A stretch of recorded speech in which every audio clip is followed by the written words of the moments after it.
Tá problematika likvidácie hniezd je veľmi široká.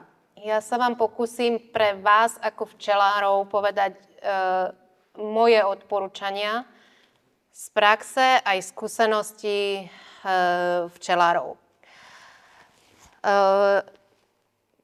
Otázka, ktorú kolega položil, že v ktorom čase likvidovať, to je naozaj aj na ďaleko širšiu diskusiu. Odpovedala som aspoň stručne, ale ukážem vám aspoň niekoľko spôsobov zásahov. Preskočím túto pár mojich myšlienok, to máte aj v texte, ale zoberiem to tak komplexne, ale nepôjdem do hĺbky. My potrebujeme najväčší počet, ale by som povedala, že odborníkov kvalifikovaných, ako ste aj vy, ktorí počujú problematiku monitorovania pascí a odchytu stršňov do pascí. Totižto to je, už som to v úvode spomenula, alebo v časti predchádzajúcej, že tu bola nádej, že dokážeme regulovať sršne azijské pomocou odchytu do pascí. Tu by som povedala dve veci.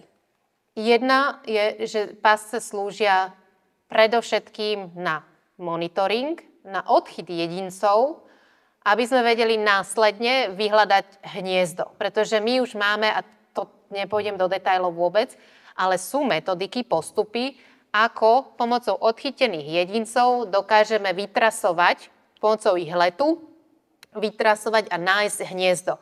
Jeden spôsob sa nazýva tzv. Triangulácia, kde sledujete ten let sršňou. Trvá to naozaj časovo, je to náročné, ale dokážeme podľa letu a istých skúseností, a je tam presný postup, dojsť až k nájdeniu toho hniezda.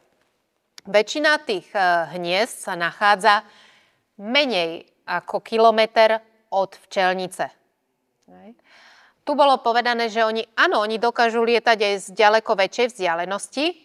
To si treba uvedomiť v krajinách, ako sme aj my, kde sa sršne len usídľujú, že oni najprv, ak je tam, všetko závisí od toho, aká je tam biodiverzita hmyzu. Či tam majú dostatok potravy, keď nemajú dostatok potravy, sú vynikajúce letkyne a pôjdu ďalej. Keď to není na rozlohe proste od kilometra od ich kolónie, od ich hniezda, tak pôjdu ďalej. Ale zatiaľ skúsenosti ukazujú, že lovia na menšiu vzdialenosť ako 1 kilometr. No, ale keď si to tak zoberieme na mapu, tak to je obrovská oblasť, ktorú by sme museli preveriť a poprezerať. Takže potom druhá, tá stopovacia alebo vyhľadávacia metóda je pomocou rádiovej telemetrie, ktorá, zase nejdem do detailov, skúšame to, ale má niektoré veľké nevýhody, okrem toho, že je to drahé, aj do istej miery aj náročné to zvládnuť. Tých odborníkov je veľmi málo, vôbec by som povedala, že v celej Európe. To máte na krajinu možno 3-4 ľudí. Takže v tých prvých počiatkoch aj na Slovensku sme takisto využili rádiovú telemetriu, ale čím tých hniezd bude pribúdať, tak toto nie je cesta. Takže monitorovacie pasce ale stále slúžia na to, že nám dajú možnosť aspoň tu, že tak máme tu už tie sršne v našej obci a je dôležité naozaj spustiť pátraciu akciu za hniezdom. A v skutočnosti to nemôžeme byť len my včelári, pretože tie hniezda budú ukryté doma u ľudí a my tam nemáme prístup. Možno k vášmu kamarátovi môžete ísť na pivo a prehľadať mu dom potom, či tam nemá hniezdo, ale to musia byť občania do toho zapojení. Preto stále to zdôrazňujem, tá občianska veda alebo občianska aktivita je veľmi dôležitá pri celej problematike invazného sršňa. Tu by som vás chcela upozorniť na to, že my sme si zvykli kedysi, lebo sme stále mali ten pocit, že máme veľmi veľa hmyzu v Európe. Ale toho hmyzu dramaticky ubúda. Takže nepoužívajme tieto pasce, ktoré tu vidíte. kde sa hmyz utopí, pretože sa ho tam utopí veľmi veľa, hlavne v lete a na jeseň. Čiže aj my prispievame k tomu, aby sme vlastne tej sršni azijskej tu umožnili loviť včely medonosné, o ktoré sa staráme, keď budeme používať takéto nástrahové pasce, kde sa iný druh hmyzu môže utopiť. A ak to budú používať aj ľudia v domácnosti, bežnej domácnosti, nehovorím o včelároch, no tak bude toho hmyzu stále menej a menej. A vyhovuje to len tej sršni azijskej, ktorá potom útočí na včely. Takže poviem vám aspoň charakteristiku alebo znaky tzv. Selektívnej pasce. Nemáme 100% selektívnu pascu, pretože nie je dostupný feromón, ktorý by bol asi jediným riešením, účinným riešením, ako nachytať naozaj len jeden druh, a to je tá sršeň azijská. Takže zatiaľ hovoríme radšej o monitorovacích pasciach, ktoré sú viac menej selektívne a poviem vám, aké sú ich charakteristiky. Máte ich potom aj tam rozpísané, ale pozrieme sa na tento obrázok. Takže tu som vybrala dve, aby ste vedeli ten princíp, o čom je tá selektivita. Poprvé, objem tej nádoby, kde sa dáva tekutá návnada, ktorá pozostáva väčšinou z nejakého veľmi sladkého sirupu, koncentrovaného sirupu. A hovorí sa jeden diel toho, jeden diel toho, jeden diel toho, takže jeden diel sirupu, jeden diel sa zvykne dávať piva a jeden diel sa dáva napríklad vína. Alebo veľmi dobre funguje jeden diel toho sladkého sirupu, možno 2 deci pohár, a 2 deci ako ďalší diel odmerka nejaké tak, ako keď vytavujete staré voštiny, vosk, tak vám najprv tečie taká sladká špinavá voda. Zistilo sa, že keď to jeden deň sfermentuje, alebo 2, tak to úžasne láka sršne. Potom, čo funguje, čo je overené, že jeden diel tiež sladkého sirupu a nejaký diel, možno pol pohára piva a lyžička octu. Oni nejakým spôsobom proste ich láka tá alkoholová zložka, to vieme aj o osách a sršňoch, a tým pádom tam nelieta iný druh opeľovačov a osobitne špecificky tam nelietajú včely medonosné. Tej návnady tekutej tam musí byť veľa. To znamená, že tieto typy pascí, ktoré sú komerčne dostupné, len sú dosť drahé, tak objem tejto nádoby, ktorá pojme práve tú tekutinu, je až pol litra. To je veľmi dôležité, pretože tá tekutina sa neustále odparuje. A musí byť pomerne veľká tá odparovacia plocha. Takže aj v tejto pasci je tá nádobka pol litra. Alebo dostatočne veľká. No. Potom, čo je tu dôležité, je vstupný otvor do pasce. Ja neviem, či to tu teraz, ja si to síce ukazujem, ale ja neviem, či vidíte tú šípku. Áno, vidíte, dobre. Takže pozrite sa prosím na túto pascu s tými motýlikmi, ako vylietavajú von. Tu je taký žltý vstup. To je vstup, ktorý je kalibrovaný, čiže vytvorený na približnú veľkosť kráľovien sršňa azijského. No, ale zistilo sa, my vieme, že niektoré kráľovné sú väčšie a niektoré sú menšie. Takže tento výrobca vám dodá, a to si vy doma ťažko vyrobíte, ale táto pasca je distribuovaná, predávaná ešte s takým menším takým štuplíkom, ktorý sa sem do tejto časti dá, aby sa reguloval ten vstupný otvor. Len je to také, že keď tam dáte ten regulátor vstupu, zúžite, zmenšíte ten vstup, tak tam nachytáte malé kráľovné. Keď ho zase odstránite, tak tam nachytáte veľké kráľovné, aj malé kráľovné, ale bohužiaľ sa tam nachytá aj dosť veľký počet sršňa obyčajného. Čo je ten negatívny jeden dopad, ktorý sa akoukoľvek selektívnou pascou ešte nevieme ho proste eliminovať. No, ďalej. Táto časť zelená, aj v jednej pasci, aj v druhej pasci, je časť, kade sršne vstupujú. Oni sa nemôžu dostať k tej tekutine, pretože je tam mriežka. Je tam taká plastová mriežka. To je na to, aby tá tekutina proste odchádzala von a tie molekuly sa šírili prostredím, ale aby sa žiaden hmyz, ktorý vnikne do pasce, nemohol utopiť. Takže je tam tá zábranná mriežka na zabránenie utopenia hmyzu. Ďalej vieme, že sršne alebo akýkoľvek druh hmyzu je priťahovaný za svetlom. Takže oni, keď sa koncentrujú a dostanú uväznia v tejto tmavej časti zelenej, tak automaticky potom chytajú paniku a idú za svetlom. Svetlo ich láka, všetok druh hmyzu. Takže drobný hmyz, necielený, ten vyletí von, môže uniknúť von. A v tejto pasci, v tom balóne, v tej balónovej časti, alebo v týchto uškách na tejto druhej pasci sa odchytávajú sršne. Hej. Zachytávajú sa tam sršne azijské, ale bohužiaľ aj tie sršne európske. Takže k dnešnému dňu sú toto považované ako správne pasce, ktorými nespôsobujeme ten negatívny dopad na odchyt iných necielených druhov hmyzu. Myslím si, že asi sú už aj dostupné v Čechách, na Slovensku, len bohužiaľ cena je vysoká oproti iným typom pascí.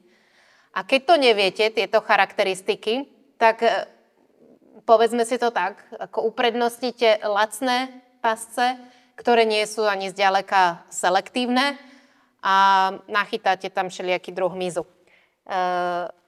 Neverte tomu, že tie pasce, kde sa dávajú len húbka, nejaká špongíka s nejakým feromónom, že to nejak priťahuje tie kráľovné. Tie kráľovné sú veľmi opatrné na jar. Oni sú veľmi bojazlivé. Oni tam len tak nenalezú. To musí byť naozaj situácia, kedy tam vlezú z nejakého dôvodu a ten dôvod môže byť následovný. Pretože ten feromón, treba povedať, že ten feromón, ktorý sa tam dáva, je feromón robotníc. My nepoznáme ešte feromón kráľovien.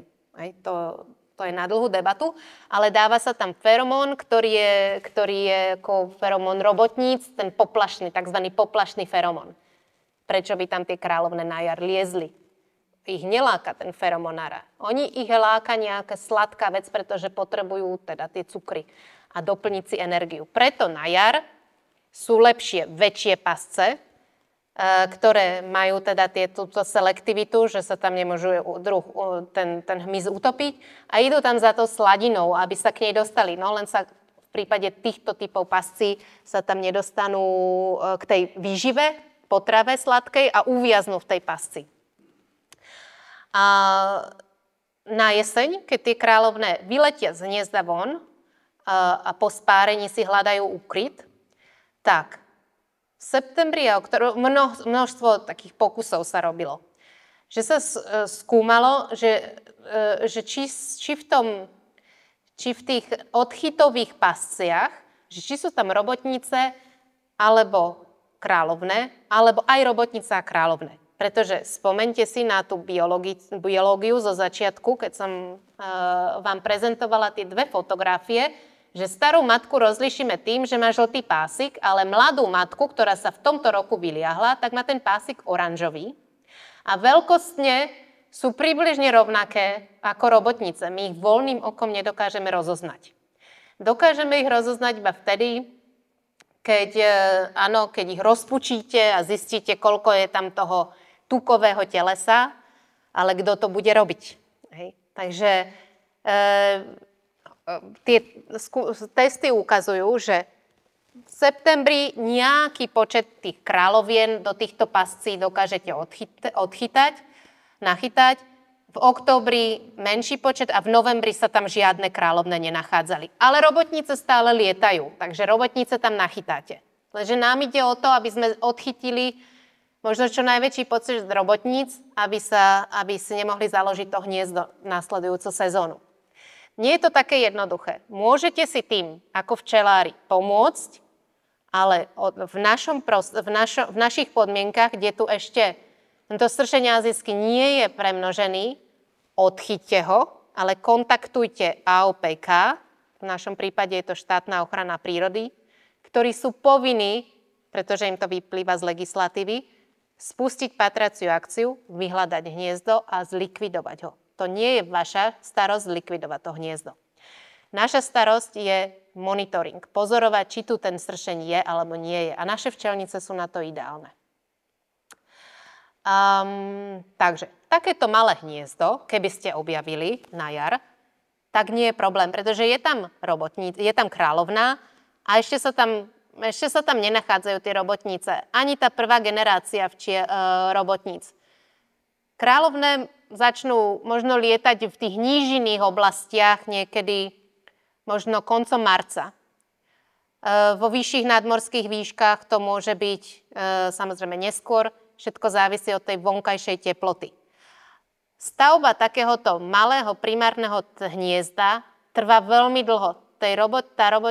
Kráľovná, jej to trvá mesiac až 2, kým si vybuduje malé hniezdočko s prvou generáciou stršňov. Čiže vám, ak ste zvyknutí na to, že sa neobávate tomu, keď máte predtým rešpekt, je potrebné volať štátnu ochranu prírody, ktorá musí teda poslať odborníka vyškoleného, ktorý to hniezdo odstráni. Ale teoreticky aj prakticky takéto malé hniezdo sa zmestí do 7-decovej fľaše, do pohára. Takže samozrejme potrebujete vždy si chránite tvárovú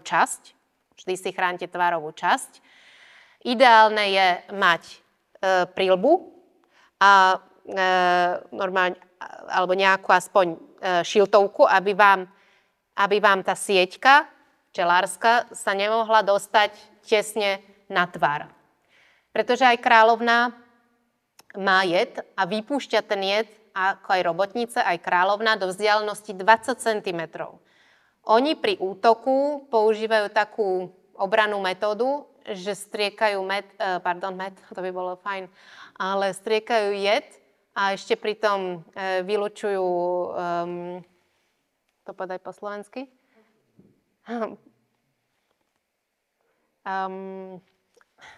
Rýchlo mi to nenapadá, iba ako detským výrazom, ale že cikajú na vás, vypúšťajú moč. Takže je to taká zmes moču a jedu, ktorý vystrekujú až do vzdialenosti 20 cm. Aj tým sa bránia. Samozrejme potom aj tým žihadlom. Takže vždy je dobré mať chránenú tvárovú časť. Ideálne je možno mať aj okuliare, stačí nejaké aj maliarské, alebo proste, aby ste mali chránenú časť očí. A stačí vám nejaká, samozrejme, bunda s dlhými rukavmi, prípadne si dajte teda ten včelársky oblek a nasaďte zavaraninový pohár na to hniezdo, pretože to hniezdo, hovorím, to sa zmestí do tohto pohárika. Hej. Takže takýmto spôsobom proste to nasuniete na to, ideálne skoro ráno alebo neskôr večer, ubezpečiť sa, že kráľovná je vo vnútri, že nie je niekde na love, ale vždy je to, ona sa tam zdržiava ráno aj večer.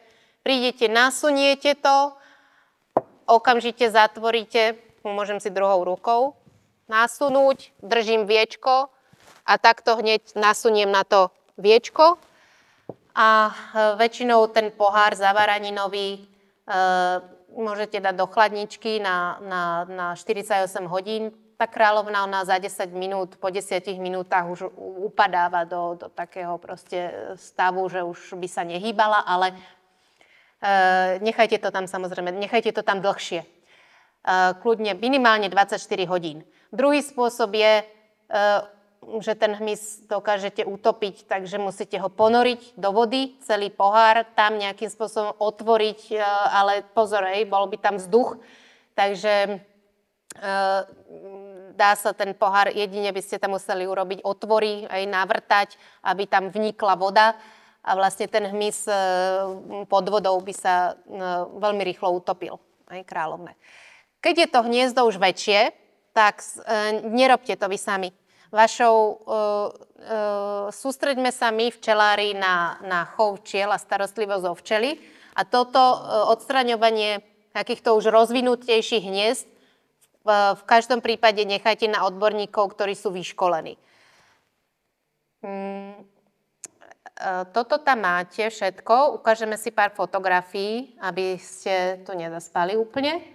Takže ukážem vám, ja spracovávam videá, ktoré potom verejne dám k dispozícii, ale tuto je ten môj kolega, ktorého spomínam s 20-ročnou skúsenosťou so sršňami azijskými. Toto je krátke video, kde demonstrujeme, že ako je potrebné sa chrániť pri tom, keď robíte keď sa odstraňuje hniezdo, ktoré už má niekoľko desiatok, nehovoriac o tom, že ku koncu sezóny je tam niekoľko tisíc jedincov dospelých a samozrejme stovky vyvíjajúceho sa plodu.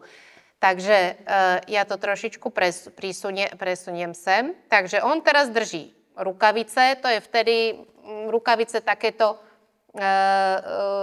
tenké sa používajú, keď dávkujete. A hovorím, toto nebudete robiť vy, ale tak žiadali ste si aj postup takýto, aby som vám povedala. Pracuje sa najčastejšie s prírodným pyretrom.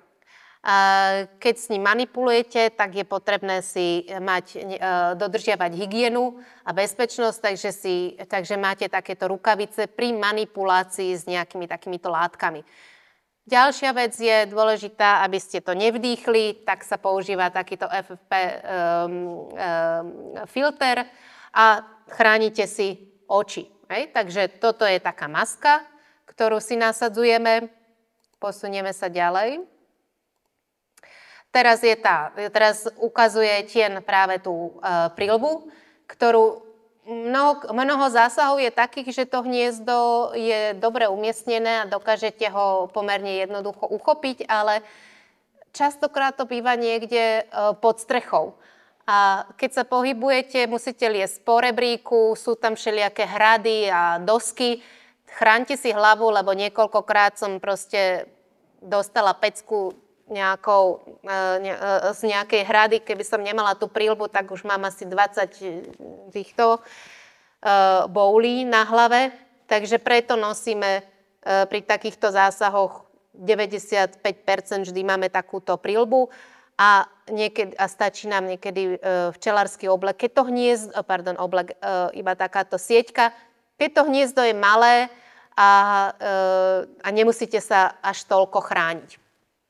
Ďalej, áno, toto je, buď máte sieťku, alebo máte včelárskú bundu. To nosíme vtedy, keď je hniezdo veľmi vysoko, pretože častokrát musíme robiť zásahy, kde to hniezdo visí 20 a viac metrov nad zemou. Vtedy nemusíte byť v tom celom takom veľkom obleku, ktorý vám ukážem, pretože tam tie sršne na vás ako dole, vy ste pod hniezdom, oni na vás nezaútočia. Oni na vás útočia vtedy, keď to hniezdo máte v tesnej blízkosti. Ukážeme si to. Takže prejdem to. Musíte mať, samozrejme, myslíte na to, že vždy máme dobré boty, ktoré majú veľmi dobrú podrážku. Takže sú to klasické nejaké takéto ako kožené alebo dobrá pevná obuv. Potom pri zásahoch už používame takéto špeciálne. To sú gumené rukavice, ktoré sú hrubé. A zistili sme, že tie sršne to neprebodnú. Takže to sú rukavice, ktoré nájdete aj v obchodoch ako proste z tých veľkých typu Metro alebo Bauhaus a iné. Takže používame gumené rukavice. A potom tuto vidíte také dve kombinézy, ktoré sú testované proti útokom sršňov azijských, takže sú hrubé, musia mať aspoň 6 mm výplň, pretože to žihadlo môže byť naozaj veľké a nestačí vám na to bežný oblek. Ďalšia vec, ktorú aj kolega spomínal, vždy je potrebné, vždy mávame pri sebe samozrejme nejaký EpiPen. Nie ani tak pre nás, ktorí robíme ten zásah, ale môžu byť niekedy ľudia v okolí a tie sršne, keď likvidujete to hniezdo, oni sú samozrejme, ako oni si to hniezdo bránia. a vtedy pudovo lietajú po okolí a mohlo by dojsť k nejakému bodnutiu a neviete, či ten človek môže alebo nemusí byť, je alebo nie je alergický, preto vždy mávame takéto vybavenie aj EpiPen.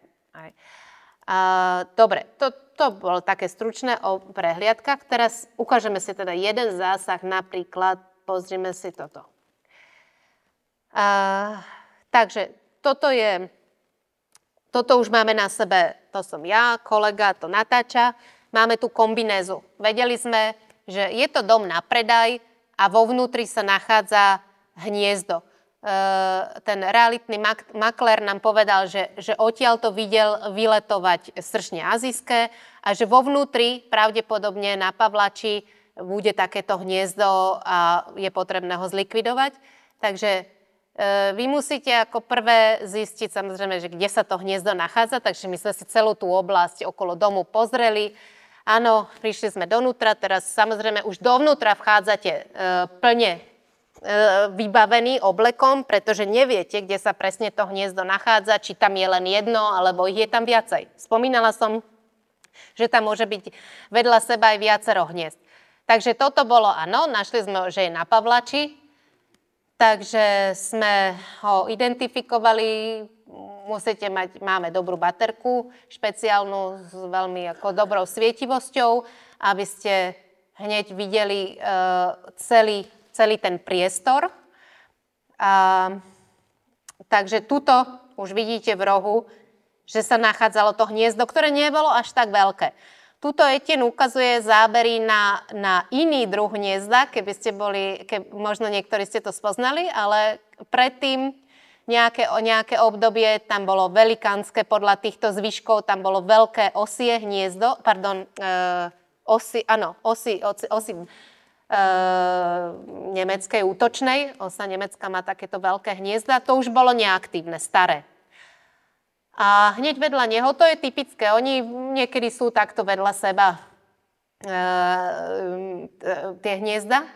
No a vidíte tuto za chvíľočku, keď sme v tesnej blízkosti toho hniezda, takže vy si už nemôžete dovoliť tam byť v nejakej včelárskej bunde. Musíte mať ten oblek, lebo neviete, do akej miery tie sršne budú agresívne, ale jedna vec je istá, že dochádza k úplne priamému kontaktu so sršňami a preto vám nestačí, že si dáte pulover a dáte si včelárskú bundu. Musíte mať na to, musíte byť úplne celý zabalený od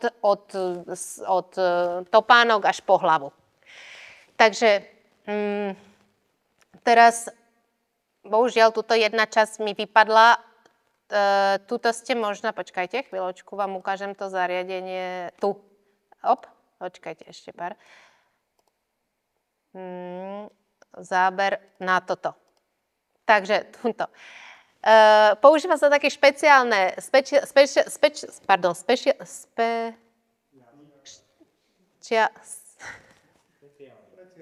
ďakujem, vybavenie, zariadenie, pomocou ktorého dokážeme introdukovať tú chemickú látku, ktorú som spomenula, že používa sa prírodné pyretrum.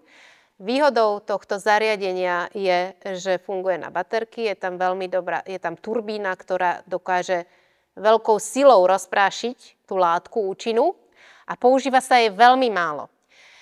Toto je ďalší úspech, ktorý sme dosiahli aj v rámci našich aktivít v Čechách a na Slovensku, že my sme tohto Etienna Rumajaka bombardovali tým, že proste my tu nemôžeme používať chemické látky, nemáme na to legislatívu a tak ďalej a tak ďalej. A my sme naozaj minulý rok, 2024, Etienne Rumajak prišiel s týmto zariadením, ktoré dokáže veľmi presne dávkovať množstvo tej látky. Čiže nám stačí na velikánske hniezdo, ktoré má možno 1 meter, také dúfam, že sa u nás nebudú vyskytovať, ale vo Francúzsku áno. Takže predstavte si na veľké hniezdo, 60, 70, 80 cm, to naše na Slovensku, naše v úvodzovkách, malo takmer 80 cm, takže predpokladáme, že aj u nás na Slovensku na juhu môžu byť veľké hniezda. A takisto aj v Čechách, ktoré sa našlo v Plzni, malo, myslím, 7 plástov. Bolo celkom veľké to hniezdo. No a na veľké hniezdo vám stačí maximálne 40 gramov. Ešte ja, keď som sa začala učiť a školiť, tak sme používali iný systém a nevedeli sme, koľko tej látky tam vstrekujeme. A niekedy jej tam išlo 200 gramov, niekedy jej tam išlo aj 500 gramov. A pomocou tohto prístroja, tým, že je tam tá turbína, že tú látku dokáže tak dobre rozprášiť vo vnútri hniezda, tak stačí maximálne 40. Na toto hniezdo, ktoré tuto uvidíte, sme použili približne 10 gramov. Hej. A teraz, čo to vlastne tá látka robí? Pri kontakte tou látkou ten hmyz zahynie. Používa sa táto látka bežne na akýkoľvek bodavý hmyz, možno likvidácia sršních, osích hniezd, ale aj tohto sršňa azijského. Teraz tá látka zostáva v tom hniezde, ale nepôsobí na larvy. Tie larvy tam normálne dobehne celý vývojový cyklus a popri tom, ako sa tie jedince liahnú, tak sa tej látky dotknú a kontaminujú sa už pri malej dávke a ten insekt, ten hmyz zahynie. Čiže všetky dospelé jedince zahynú takmer okamžite. A keďže nemá kto tie larvy krmiť, tak tie larvy hynú už potom aj hladom. Takže toto je jeden spôsob introdukcie alebo používanie tzv. Prírodného pyretra, alebo sa používa ešte aj iná látka, permetrín a iné látky, ale nemusíme o nich vôbec hovoriť, lebo hovorím, na to musíte mať špeciálnu skúšku a osvedčenie o používaní biocídnych prípravkoch, takže vy ako včelári takéto zásahy robiť nebudete. Musíte prejsť školením, ak by ste chceli, tak musíte prejsť školením, musíte prejsť aj tým školením ako som spomínala, prácu s biocídnymi prípravkami a keď také osvedčenie máte a máte aj ten výcvik a máte celé to vybavenie, môžete sa stať raz takýmto, áno. Áno, presne tak. Preto sa vrátime k tvojej vašej otázke, že či je nutné to robiť počas noci. Počas noci je to vyslovene nebezpečné. Ja by som mohla ukazovať videá mojich kolegov z Francúzska, ktorí boli požiadaní o to, aby ten zásah urobili v noci. A keďže musíte silné reflektory, keď je to hniezdo vysoko v korune stromov alebo často nedostupné a vy na ňo zasvietite reflektormi, pretože vy potrebujete vidieť, kde to introdukujete, tak tie sršne sú okamžite agresívne, správajú sa agresívne. Takže je to ďaleko nebezpečnejšie pre to okolie, bezpečnosť aj toho operátora, aj pre tú komunitu. Takže doporučený postup je tá látka je účinná počas niekoľkých dní v tom hniezde, takže akékoľvek jedince, ktoré sa vracajú, sa kontaminujú a zahynú. Ja trošku preskočím do biológie. To je naozaj fascinujúci hmyz. Tie robotnice môžu navštíviť aj viacero kolónií. Robili sa testy takým spôsobom, že sa dávali čipy robotniciam a zistilo sa, že oni navštívia aj 4 hniezda, 4 kolónie. Oni donesú tú potravu pre larvy, no a tie robotnice aj z cudzieho hniezda ich pustia. Podobne ako včely medonosné. Keď sa chcú zažobrať, ako hovoríme, a majú pel alebo nektár, tak ich pustí aj cudzia rodina do hniezda. A to isté sa zistilo aj u týchto sršní. Preto tá látka musí pôsobiť viacero dní, aby sa postupne kontaminovali tie všetky robotnice. Oni zahynú a potom už tie larvy nemá kto krmiť. Ak je to hniezdo takto prístupné, nie je problém to hniezdo odstrániť do 48 hodín, ale my nevieme stále odstraňovať hniezda, ktoré sú komplikované, vysoko a všetky tie situácie, ktoré som vám len niektoré ukazovala, tak veľký počet tých hniezd jednoducho musí zostať visieť, pretože ich nemáme ako odstrániť, alebo by to bolo finančne veľmi náročné. Musíte mať nejakú plošinu, niekde sa plošina nedostane, ako myslím hasičskú. to je na dlhú debatu, takže tí, ktorí hovoria, že ten spôsob, ktorým sa tie sršne takto likvidujú, nie je ekologický, tak áno, ale aký iný spôsob použiť? Je ich viacero, tých metód, ale najčastejšie sa používa toto prírodné pyretrum. Pokiaľ sa to hniezdo dá odstrániť, a tých hniezd nemáme ešte v Čechách, na Slovensku veľa, tak ich môžeme pokojne odstrániť, ale potom uvedomme si, že tá látka, ktorá tam je toxická a treba to zlikvidovať a narábať s tým ako nebezpečný odpad, chemický.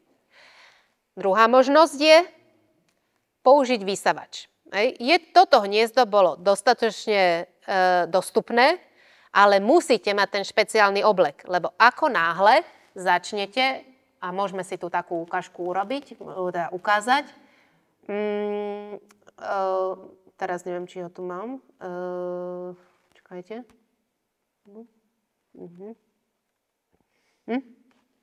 Zrovna túto video nemám. Nevadí, aj tak je už veľa pokročilý čas. Môžeme to vysať vysavačom. Ale toto je malé hniezdo, bez problémov. Prídete v obleku, vysajete bez problémov, nie je problém. Tie, čo sa vrátia, jasné. Tam sa používajú dva spôsoby. Zase, buď sa tam dá malá dávka zase nejakej syntetickej látky, pri kontakte s ňou tá robotnica zahynie, ktorá proste príde a hľadá to hniezdo, lebo vy, keď povysávate, vysajete to hniezdo, tak necháte tam časť toho hniezda, tú vrchnú časť, ale musíte tam dať aspoň trošičku tej látky kontaktného jedu, kde tá robotnica hľadá, kde je to hniezdo, dotkne sa tej látky a za chvíľu zahynie.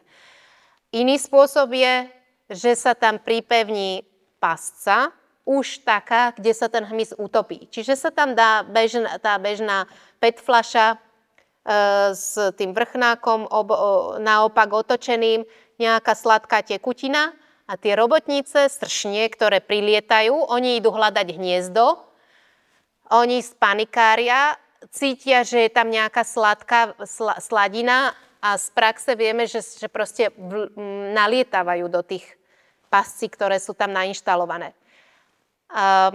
Takže takýmto spôsobom môžete doodchytávať, môže to trvať až týždeň, tie zvyšné robotnice, ktoré sa chcú dostať do toho svojho pôvodného hniezda. Je 18:05, takže koho tá téma zaujíma, takže môžeme sa stretnúť niekedy na budúce, buď v Banskej Bystrici, alebo niekde u vás v Čechách, na Slovensku a ďalej tie témy preberať, ale je to naozaj rozsiahla téma na veľký časový priestor a vás prosíme, aby ste boli súčasťou toho monitorovania. Tú likvidáciu hniezd, kým tu nemáme veľa hniezd, nerobte to v žiadnom prípade vy, požiadajte tú štátnu agentúru ochrany životného prostredia alebo vo vašom prípade AOPK, Agentúra ochrany prírody a krajiny, a oni sú povinní to zlikvidovať.